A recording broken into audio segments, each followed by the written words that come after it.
Hello and welcome to Wilson's World Afcon Daily, episode 24. After one of the most ludicrous nights of football I think I've ever seen. Senegal won the Cup of Nations, their second Cup of Nations, for Sadio Mane, who was again winner of Player of the Tournament. And he has to take a lot of credit tonight, but not really for the way he played, but for the way he got the game finished. He got Senegal through because Senegal walked off the pitch with 98 minutes played, 8 minutes into injury time. They walked off the pitch in protest at a decision. They stayed off for nearly 15 minutes.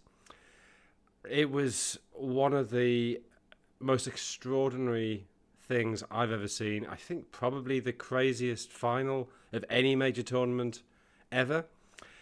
So, where do you start? It was quite a cagey game. I suppose we'd begun with Crepin Diatta being ruled out at the last minute, that he had some kind of stomach bug or something, some kind of sickness.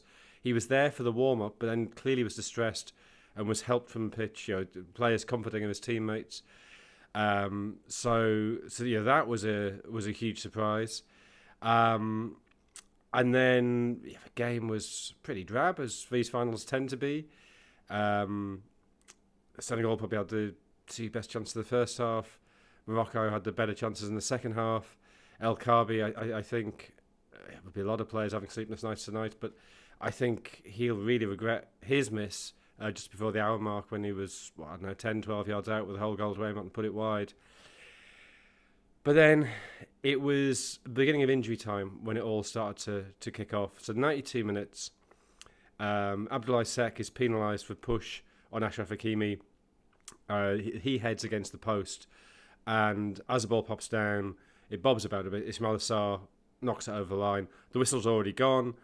VAR obviously can't intervene in that because the whistle had gone. But the offence was, I'm not saying it wasn't an offence, but it was pretty minor. If it hadn't been given, I don't think VAR would have ruled it out. 4 minutes later, at the other end, El Hadj Malik Diouf commits a foul on Brahim Diaz, he clears the ball and just sort of pulls Diaz's shoulder slightly. I'll be honest, I still haven't seen a replay of this, so I'm going largely by what I saw in the moment and what people have told me. Goes to VAR. VAR check decides it's a penalty. People say it's pretty soft. As I say, I haven't seen it, so you'll be in a better position than me. Senegal are clearly furious about this, and I think they've been primed to be furious. So the games against Tanzania in the last 16, against Cameroon in the quarter-final, against Nigeria in the semi-final, there were a lot of complaints about the refereeing, that people felt Morocco were getting the benefit of decisions. I don't think there's anything really egregious, apart from possibly the yellow card that Calvin Bassey got for a foul on Brahim Diaz that would have ruled him out of the final had Nigeria got there. But I think it is fair to say that it felt like a lot of the 50-50s were going to Morocco. So I think Senegal were primed by that. They put out a protest yesterday morning. They're complaining about four things. So they were complaining about lack of security when they got to Rabat Agdal station. They got the train down from Tangier, and the station concourse was crowded, and they were sort of jostled and asked for selfies and things on the way out. Nothing really happened, but equally I can understand why they were concerned something might happen, and obviously that lack of security is not acceptable. That was point one. They get to the hotel, they decide that's not adequate, and they move to a new hotel. So again, not entirely clear who's at fault there, not entirely clear anybody is at fault, but they were unhappy with that. They didn't want to have to train at the Mohammed VI complex, which is where Morocco have been training all the way through. It's where the academy is based, which produced so many good players. They said they were concerned about being spied upon, which, again, I mean, what pitch are you not going to be spied upon? Is it really that big a deal? But they complained about that. And they also complained about the ticket allocation. Only, I think it was around about 2,800 out of the 67,000 capacity at the stadium, which again seemed a little bit late to be doing that. But anyway, those are their four complaints. The identity of a referee wasn't revealed till 10 p.m. on Saturday night because they were so concerned that people would get to him. So I think CAF are aware that there's issues in that regard. So Senegal, when this penalty's given, at one end you have the Senegal fans all there in their green, their yellow, their red, sort of like boiler suit things or your zoot suit things. and they react very badly. To be honest, I didn't see the start of it. I just saw, I don't know, 10, 15, 20 seconds in. It appeared they were attempting to try and invade the pitch. There was certainly some punches thrown, a couple of kicks thrown. Stewards and riot police move in. They react pretty strongly, pretty robustly. I don't think batons were used, but there's definitely sort of some fists flying about. The sort of barrier at the front collapsed, which is obviously a bit worrying, and you saw fans jumping down. I think some fans were sort of pulled down, which I think was a couple of injuries there from what I heard. I mean, no confirmation from hospitals or anything.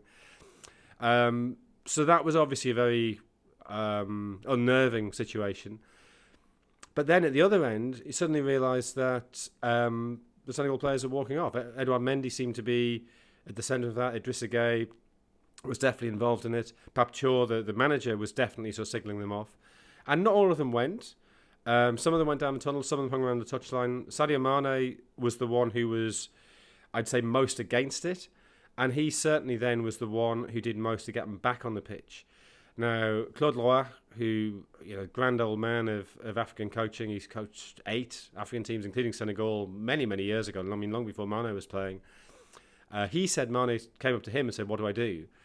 And so some kind of peace was brokered. El Hadj Diouf, not El Hadj Malik Diouf, the West Ham player, El Hadj Diouf, the former Bolton, Liverpool, Sunderland, Celtic player, he was in the middle of it, calming things down. I mean, if El Hadj Diouf is your peacemaker, how bonkers is the situation? And so eventually they do come back on. But why they did that, what it was that changed their minds, I've no idea. And I suspect we'll find out more about that as we go forward. Brahim Diaz goes to take the penalty, kisses the ball, puts it on the spot, walks back. I mean, he's been waiting for 15 minutes, poor lad. And he's got this penalty basically to win the Cup of Nations for his nation, who have not won it for 50 years. And he tries a Panenka and he duffs it. And Edouard Mendy makes the simplest catch you'll ever see. I mean, it was worse than the face penalty against Brentford. That's how bad it was. Now, there's all kinds of conspiracy theories that was the deal that Senegal came back on the pitch, but he'd agreed to miss the penalty. That was never my instinct at the time. Who knows? And he certainly looked devastated afterwards. It is odd that Senegal players don't really seem to celebrate, but who knows what was going on there. Final whistle goes. It goes to extra time. Mane goes over, and I think some of the substitutes went over as well, to the Senegal fans at that end of the ground and seemed to be saying to them, calm down. So Mane, I think, takes great credit out of this. He got him back on the pitch and he calmed down what could have been a pretty nasty situation with the fans. And then he's involved in the build-up to Pape Gueye scoring the winner. You're surging through, lashing it in from the edge of the box. Absolutely brilliant finish. Amazing goal. He struck it so hard. And then we still have half an hour to play. 26 minutes plus injury time. The rain starts lashing down.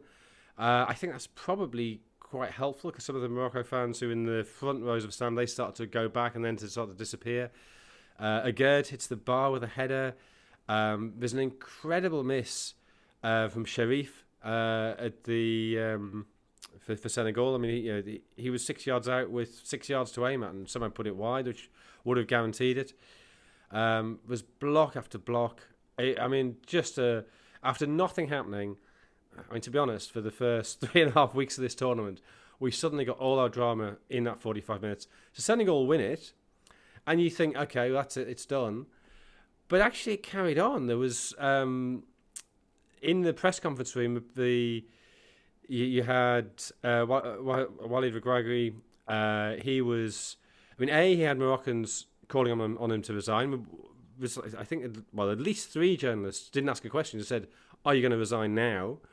One of them seemed to be saying, there are children in the stadium crying. You've caused this. You must resign.